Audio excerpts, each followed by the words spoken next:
چاہیے کہ اے مالک کائنات تو بے نیاز ہے، تو بادشاہوں کا بادشاہ ہے، تو مالکوں کا مالک ہے. آخر ہم اگر ہم سے کوئی گناہ سرزد ہو گئے ہیں، جانے انجانے میں مولا ہم شیطان کے بہکاوے میں آ گئے تھے، مولا ہم نہیں سمجھ پائے، مولا یہ گناہ ہم سے انجانے میں ہو گیا، مولا تو معاف کر دے. تو معاف کرنے والا ہے، تو بڑا کریم ہے، تو بڑا رحیم ہے. جب آپ اس طرح سے اللہ کے حضور کی نیازاری کریں گے تو مجھے امید ہے کہ انشاءاللہ اللہ آپ کے گناہوں کو ضرور معاف فرما دے گا.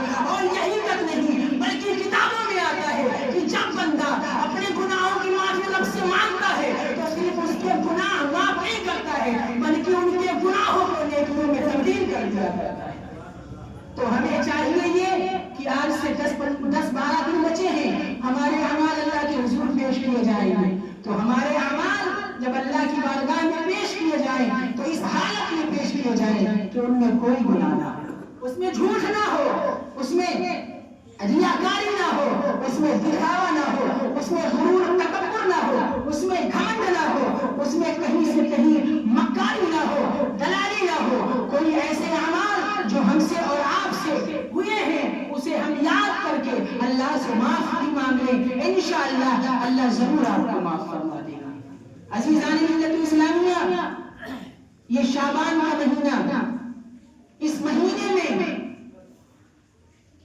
جتنا ہو سکے اتنا آپ اللہ سے اپنے گناہوں کی معافی مانگیں.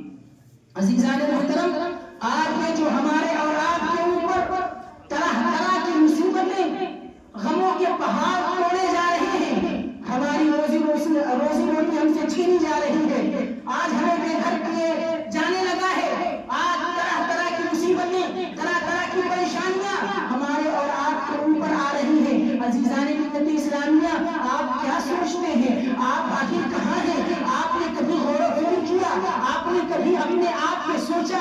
کبھی رات کے سناٹے میں، کبھی اکیلے بستر پہ، کبھی آپ نے یہ سوچا کہ مولا یہ پریشانی کیوں آ رہی ہے؟ یہ پریشانیاں، یہ مصیبتیں طرح طرح کی ہمارے اوپر پہاڑ بن کے کیوں آ رہی ہے مولا؟